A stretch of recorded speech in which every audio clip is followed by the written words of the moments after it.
Anyway, Sen, ito mukhang puro daw po talagang pasulong. Ito pong pagharap ni Ramil Madriaga Sino din po yun? sa Kamara de Representante. Nabalitaan ko nga. Sa pagdinig dyan, mukhang gagamitin yata itong state witness, Sen. Ano ito surprise witness. Hindi naman surprise, kundi expected naman ito. Ito ho ang pinagkaguluhan ng Kamara de Representante. Pinagkaguluhan. Pinagkaguluhan po, Sen. Bakit? Mukhang... Kasi ako, sa totoo lang, Opo. wala pa akong nakita kahit anong klaseng episode ng kanilang nababalitaan ko lang. Ganun ba? Hindi ko na Hindi papanood. napapanood, ha? Yun nga po. Ano yung salita mo kanina? Na surprise witness daw po. Inimbitahan daw po ito para sabihin at Di parang ito ka mo, parang surprise witness nila. may sinabi ka parang ito yung pang surprise ba yung sinabi mo? Opo. Sige. Kasi nga raw ho, Bakit yung surprise? marami daw po itong alam at di umano ay pinagkakatiwalaan daw po ito ng dating Pangulong Rodrigo Duterte at saka ni VP Inday Sara Duterte, Sen. At ito daw pala ay nagdi-deliver ng mali-maleta, dapol bag ng salapi sa mga kakilala ng dating Pangulo at ng pangalawang Pangulo, Inday Sara Duterte. Kung surprise witness siya, bakit siya nilabas ngayon? Para daw po talagang maidiin, makakita ng probable cause. Kasi di ba sa Justice Committee ng Kamara, yun lang ata ang hinahanap nila, Sen, di ba? Probable cause. Alam ko kasi, by stages yan, di ba? Opo. Kinakailangan makapasa ka dun sa sufficient inform. Una po Sufficiency yan. inform. Opo, oo. Tatlo yan Sufficiency inform, Substance. sufficiency in substance, Yes po. at saka the complaint alleges sufficient grounds, parang ganyan. Okay, oo.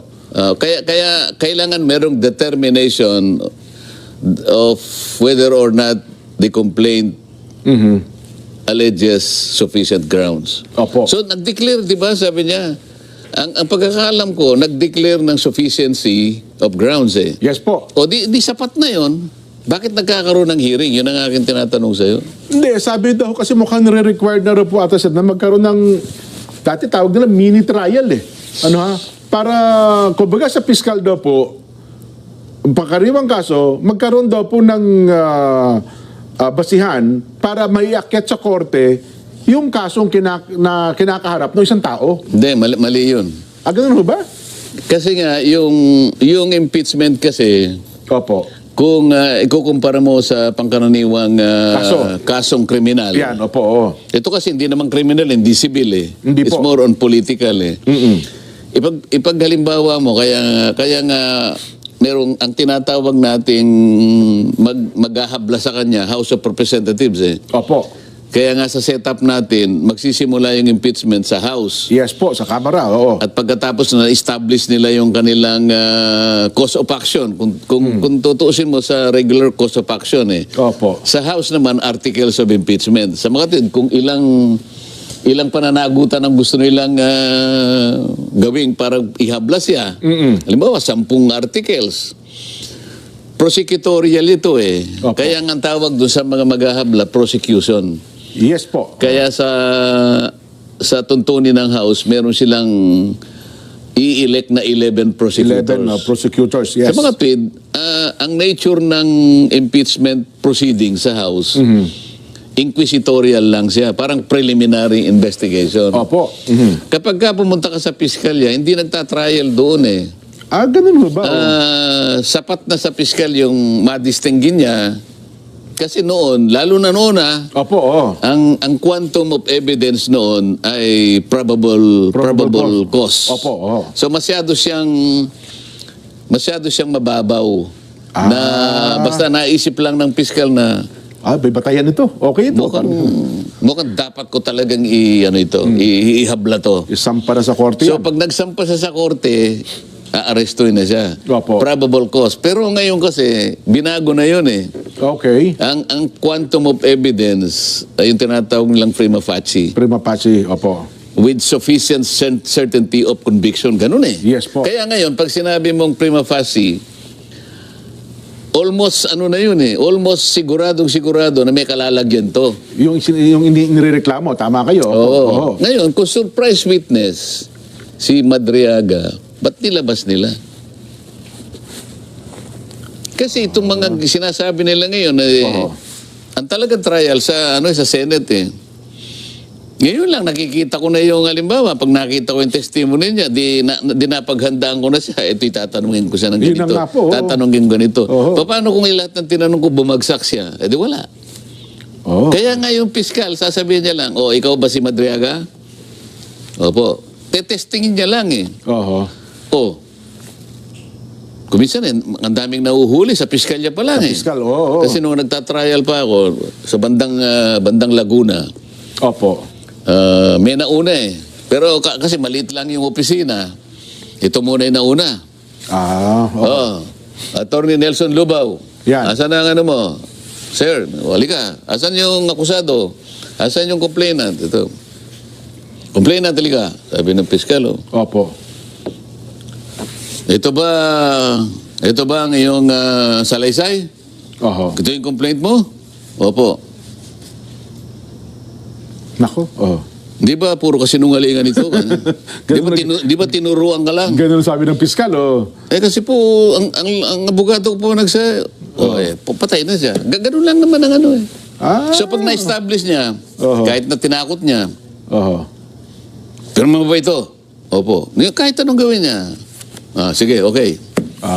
Pero hindi siya magta-trial na iisa-isahin mo ng ganyan na wala. Kasi kahit na minamatweed nila na kasi may nakalagay sa amin dito na mag-hearing yes kami. po, yun daw eh. Yung hearing na yon sa aking opinion dahil nga nahangga ka lang sa preliminary investigation, hindi ka magta-trial because ang trial proper sa Senado pa rin. Yes po, oo. Kahit nasabihin mo pang merong hearing dyan, yung hearing sapat lamang hanggang sa hangganan ng preliminary investigation.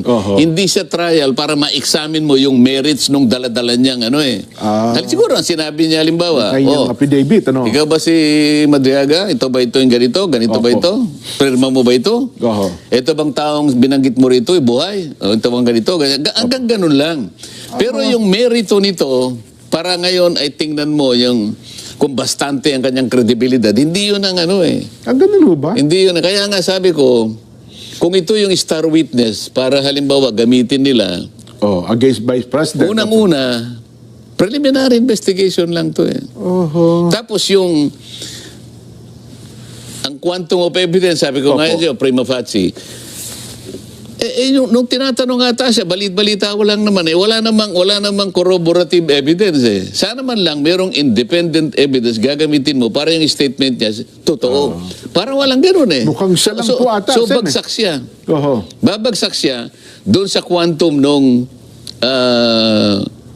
certainty of conviction. Kasi kailangan admissible, kailangan corroborative. Paano mag-admissible meron daw checking Opo, yun. Isa pa yun. May hindi na nalabas ng cheque. Ito nga yung sinasabi ko, dito pa lang, lilitaw na yung bakit sila nagpakadalubhasa na ilabas ito kung ito pala yung kanilang pambato? Hindi, pero sa akin lang naman, Kung wala man daw po mga corroborative statements, baka naman daw po sa mga dokumento, mga hawak nitong papel. Kasi mukhang maglalabas daw po siya ng ng bank statement. Naglabas daw po siya ng waiver para makita ang kanyang mga record sa bangko. Hindi nga ganun ang tuntunin eh. Ganun ba? Kahit na sabihin pa nilang nakalagay sa rule namin kasi hearing o kaya trial. Opo.